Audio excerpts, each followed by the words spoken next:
Ever since the Watergate scandal, investigators have always been looking for what they call the smoking gun to prove that the crime was committed and who did it.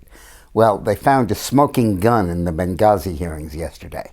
Unfortunately, it was obscured by, 12 hours of verbose discussions about topics that were partisan and sometimes irrelevant. But the smoking gun really stands out and was highlighted by Jim Jordan, the congressman from Ohio, a Republican. Jordan produced 3 pieces of evidence, 3 smoking guns, that indicate that Hillary Clinton knew full well on September 11th, 2012, that the Benghazi attack was, in fact, a premeditated and pre-planned terrorist attack, not a spontaneous reaction to a video that got out of hand. The first was an email that Hillary sent to Chelsea, her daughter, saying that the terrorists attacked us and we lost 2 very good men. There were 4 lost, 2 more later.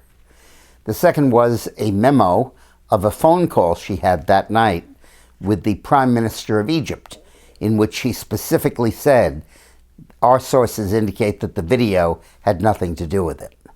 And the third was a conversation with the president of Libya, also a memorandum describing that, in which she again said that Ansar al-Sharia, an affiliate of al-Qaeda, was responsible for the attack.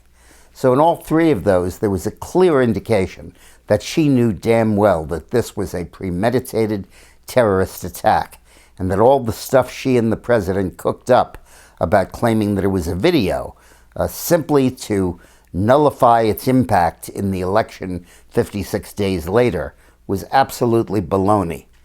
In fact, later in the testimony, Hillary said, "We didn't finally firmly conclude that it was not a demonstration gone bad and was a premeditated terrorist attack until the video arrived from our cameras outside the compound on September 18th, 7 days after the attack. And at that point, it was evident that there was no demonstration."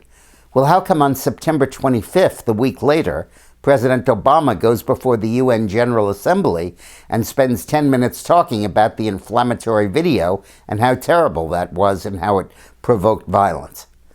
This is as good as a smoking gun gets. Now, in addition to that, there are a few insights that I have knowing Hillary in her hearing in her testimony.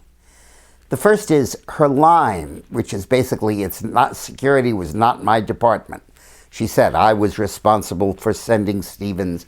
I was responsible for having a compound there. I was responsible for deciding whether to terminate it or keep it going." And then she said specifically, "But I was not responsible for security at the compound." Well, that's quite a variance on the buck stops here, Harry Truman's definition of the presidency. Apparently, the buck did not stop with the Secretary of State. If the Secretary of State is not in charge of the Secretary of State's security operation, who is? Obviously, she was in charge, and obviously, she did not focus on it. She probably regarded security as beneath her, not of sufficient policy gravitas, and an essentially administrative function in which she need not be involved. I also was reminded as I listened to the testimony about how easily Sidney Blumenthal got in touch with her and how almost impossible it was for Chris Stevens to get in touch with her while she was Secretary of State. What my own experience was in dealing with Bill in the White House.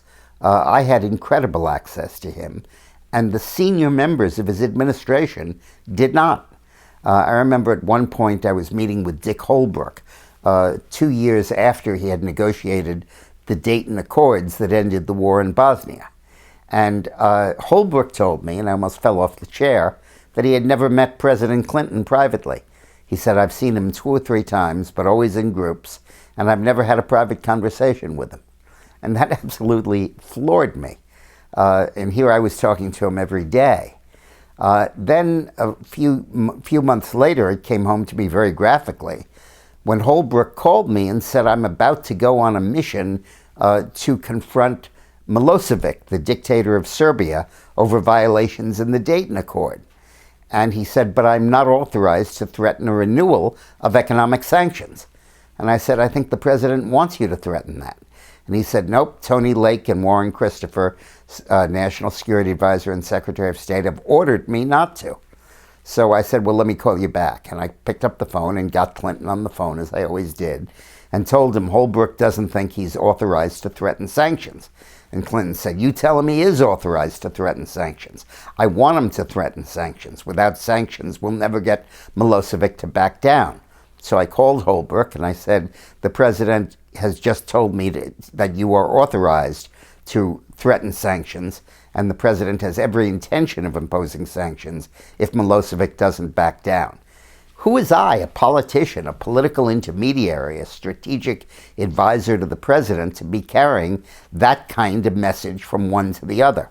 There was another time when Holbrooke called me and said our men in Saudi Arabia were exposed after the Khobar Towers bombing to a repeat of that bombing. And I called Clinton, and he the next day ordered them dispersed into the desert. The point about this was with Bill, and it now seems with Hillary, and certainly in my experience was true with Hillary, political questions get top priority. You go right to the top of the heap, and you get all the access you want. But if all you are is a struggling ambassador or a cabinet secretary, or even the point man on key negotiations, you can wait for weeks, months, before you actually have direct contact with either of the Clintons. Just struck such a memorable chord with me. Thanks for watching.